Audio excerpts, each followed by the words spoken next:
Bonjour à toutes, bonjour à tous et merci infiniment de nous retrouver ce dimanche matin sur le plateau de Sagesse Bouddhiste pour la première des deux émissions que nous avons souhaité consacrer à un thème qui peut sembler complexe et qui est pourtant au cœur de l'enseignement du Bouddha, quelle que soit l'école, la compréhension de la vacuité des phénomènes. Cette expression peut prêter à confusion car on a souvent l'habitude de confondre vacuité et néant, alors qu'il faudrait plutôt comprendre la vacuité comme la nature de toute chose. Que désigne plus précisément cette notion du point de vue bouddhiste, mais aussi dans le domaine de la psychologie? En quoi est-ce une vérité universelle? Que nous dit plus précisément le Bouddha à ce sujet? Je vous propose de retrouver pour en parler nos deux invités, Roland Reich et Christophe André. Christophe André, bonjour. Bonjour. Vous êtes médecin psychiatre à l'hôpital Sainte-Anne, à Paris, où vous organisez des groupes de méditation pour vos patients. Et vous avez publié aux éditions L'Iconoclaste, Méditer jour après jour, 25 leçons pour vivre en pleine conscience. Merci d'être avec nous aujourd'hui.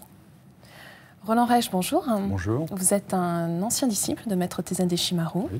Vous êtes vous-même moine zen. Vous donnez des enseignements au Dojo Zen de Nice, au Centre Zen de la Gendronnière aussi, oui. Ainsi qu'un peu partout en Europe, en fait, je crois. C'est ça, exactement. Alors, Roland Reich, est-ce que vous pouvez tenter de nous expliquer, dans un premier temps, ce qu'est ce concept de la vacuité, qui semble si difficile à appréhender? Justement, il est difficile à appréhender si on le prend comme un concept. Car la vacuité n'est pas un concept. Alors, qu'est-ce que la vacuité? C'est quelque chose dont on peut faire l'expérience, puisque c'est la véritable nature de notre propre existence et de toutes les existences. Et ça signifie que tout ce qui existe est dû à des causes, est conditionné, donc n'existe pas par soi-même. Donc, on dit qu'elle n'a pas d'existence substantielle ou autonome ou séparée. Donc, on devrait plutôt parler de vide, de vacuité, mais comme un adjectif presque, en disant cette chose est vide de ceci. Une bouteille est vide de son contenu. L'esprit est vide de pensée à un moment donné. L'être est vide d'une âme substantielle. Il n'y a rien de permanent dans mon être. Le corps est vide en ce sens que, non pas il n'existe pas, mais il se transforme sans cesse, donc il est vide de substance propre et permanente. Et c'est dû au fait que tout ce qui existe est causé par des choses, des phénomènes, et est impermanente, est-ce que l'on parle, interdépendant. On parle toujours de vacuité des phénomènes? On parle toujours de vacuité des phénomènes, oui, parce que les phénomènes sont vacuités par leur nature propre, parce qu'ils sont créés, et que tout ce qui est créé dépend d'une cause, donc n'a pas d'existence autonome, n'a pas d'existence propre. Donc, dans le bouddhisme, tout ce qui est causé est vacuité. Parce que ça ne veut pas dire que la chose qui est causée n'existe pas, mais n'existe pas par soi-même, c'est tout. Et donc existe dans l'impermanence, donc dans la possibilité de se transformer, d'évoluer, dans des relations d'interdépendance, et c'est ça qui est la véritable nature de notre propre existence et de tous les phénomènes.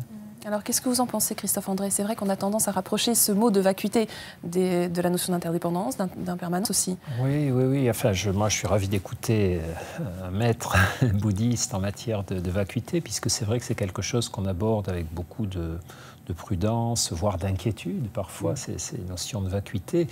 Et c'est un peu, vous savez, comme la douleur ou l'éternité. On sait bien que la douleur existe, on sait bien que l'éternité, d'une certaine façon, existe, mais au moment de l'expliquer, ou même le temps, on est vraiment démuni, parce que c'est quelque chose, à mon avis, qui ne peut s'approcher réellement que par l'expérience.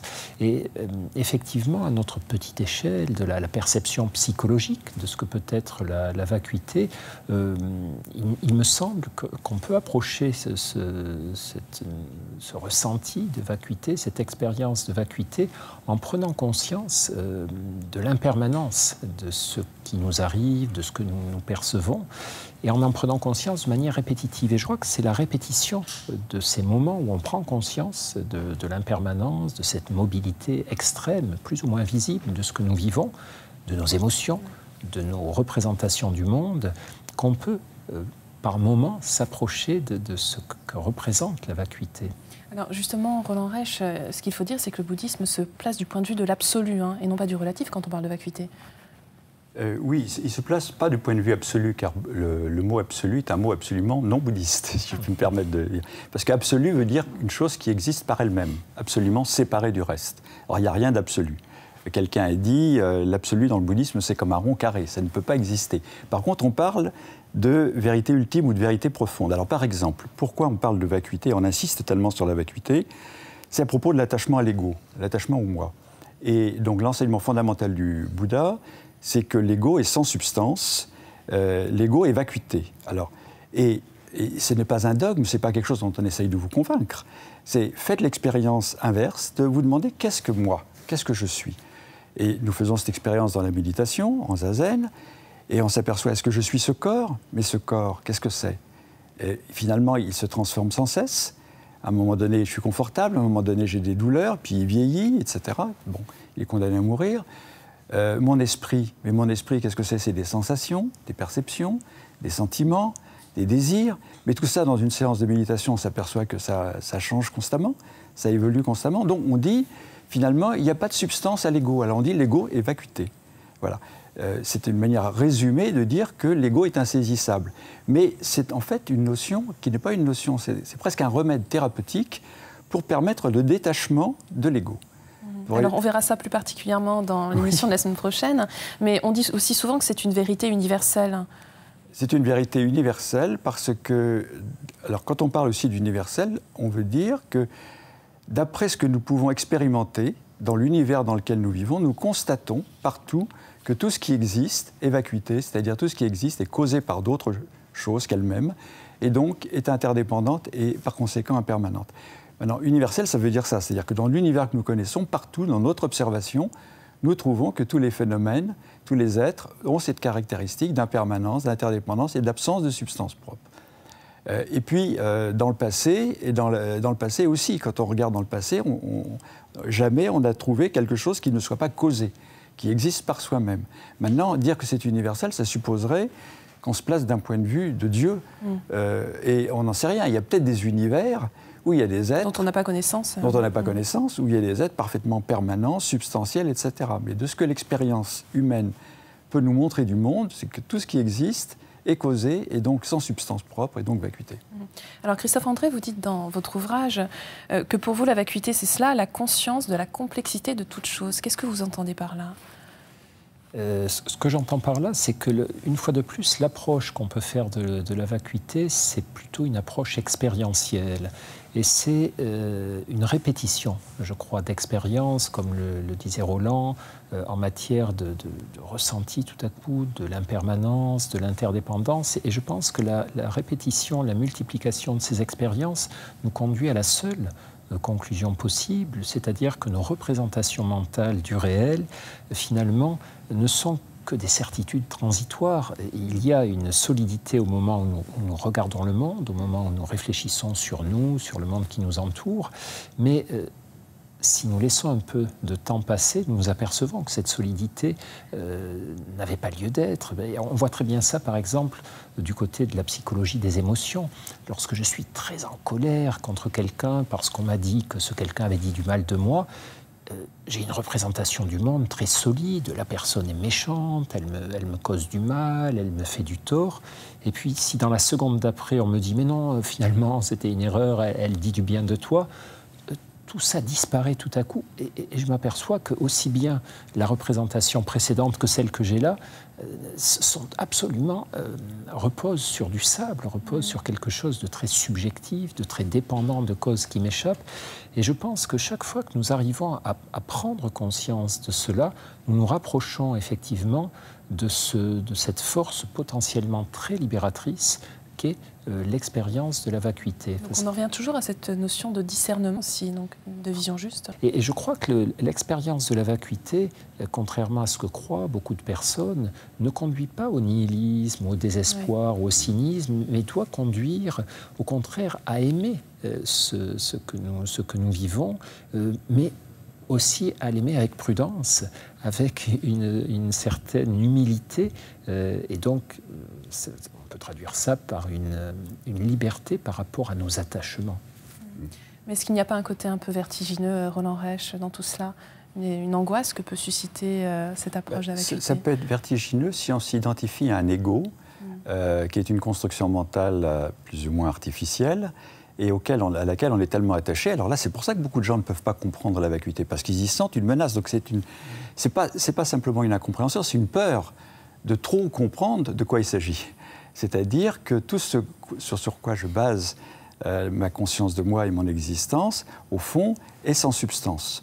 Alors ça, c'est vertigineux du point de vue de l'ego. Mais si on pratique la méditation et le lâcher-prise, si on se rend compte que la vacuité, c'est au contraire le fait que tout se transforme sans cesse, que tout évolue, que rien ne dure, et par conséquent la souffrance également va passer, etc., comme une maman qui dit à son enfant « pleure pas, ce n'est rien », c'est un enseignement du Bouddha de dire à quelqu'un qui pleure « ce n'est rien », parce qu'effectivement, ça va passer. Mais la personne qui pleure et qui a mal, souvent, elle est choquée quand on lui dit « ce n'est rien », parce que pour elle, elle est vraiment dans la réalité de sa souffrance actuelle. Donc quand on dit vacuité, on ne veut pas dire que ça n'existe pas, que la souffrance n'existe pas, que l'ego n'existe pas. On dit simplement que tout ça est pris dans l'interdépendance, dans le mouvement, que ça va se transformer. Et à ce moment-là, au lieu d'avoir le vertige, au contraire, on va ressentir d'un seul coup une grande libération.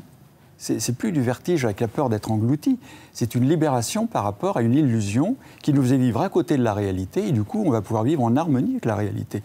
C'est-à-dire avec une confiance dans la vie, une confiance dans la transformation possible, une confiance dans le fait qu'on va pouvoir dépasser les obstacles.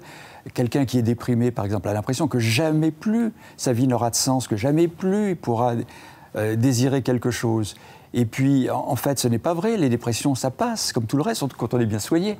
Et à ce moment-là, d'un seul coup, le gouffre dans lequel on était, finalement, ce n'est plus un gouffre, c'est au contraire une potentialité de passer à autre chose. Et finalement, l'expérience de la vacuité, notamment dans la dépression, c'est une expérience initiatique. C'est ce qui va permettre de débloquer quelque chose qui était coincé, parce qu'on avait une vision limitée de l'existence et on était cramponné à quelque chose. Si on dit ce à quoi tu t'y es attaché, ce n'est rien, c'est le gouffre parce qu'on a peur de perdre ce à quoi on est attaché. Mais si on accepte que ce n'est rien, d'un seul coup, il y a une possibilité de créer, d'inventer autre chose, de changer complètement de direction et donc de se renouveler. Et finalement, la vacuité, c'est la vie, c'est ce qui permet la vie. Alors on verra justement plus précisément la semaine prochaine comment faire. Christophe André? Oui, j'aurais aimé compléter ce que vient de dire Roland par rapport à... Il y a une image qui me venait en vous écoutant, c'est au fond la peur du vide. Beaucoup de personnes ont le sentiment que s'approcher de la vacuité ou prendre conscience de la vacuité, c'est une menace, c'est comme un grand néant dans lequel on va être aspiré. Mais je songeais à la manière dont on soigne la peur du vide en psychothérapie. Et la peur du vide, elle est d'autant plus grande qu'on refuse de se pencher, qu'on s'éloigne de ce vide. Et du coup, on peut l'imaginer dramatique, nous aspirant, etc.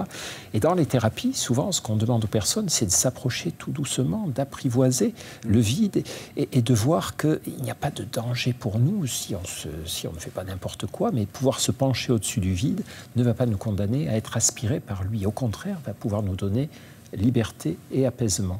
Très bien. Écoutez, je vous remercie infiniment. Et donc, nous verrons la semaine prochaine comment, justement, apprivoiser cette vacuité. Pour terminer, voici quelques livres que nous vous conseillons. Je vous rappelle tout d'abord les livres de nos deux invités. De Christophe André, Méditer jour après jour, aux éditions L'Iconoclaste. 25 leçons pour vivre en pleine conscience. De Roland Reich sur l'enseignement de Maître Wang Chi, Le chant de la vacuité et l'illumination silencieuse, publié aux éditions Yuno Kuzen. L'Aube du Mahamudra de Bokar Rinpoche et Khenpo Donyeu, publié aux éditions Claire Lumière. Une belle introduction à l'épanouissement dans l'éveil et les méthodes pour y parvenir. Vous retrouverez dans ce texte profond des explications sur le sens de la vacuité. Et enfin, Méditation, 12 méditations guidées pour s'ouvrir à soi et aux autres, par Fabrice Midal, chez Audiolib. Un livre qui complète les 2 CD, aborde les origines de la méditation et répond aux questions pratiques que l'on se pose concernant le temps à y consacrer, la posture à adopter ou encore le rôle de la respiration. Vous pouvez voir et revoir cette émission pendant toute une semaine sur le site internet de France 2, rubrique Tous les programmes et Chemin de la foi. Je vous souhaite une excellente journée. À dimanche prochain.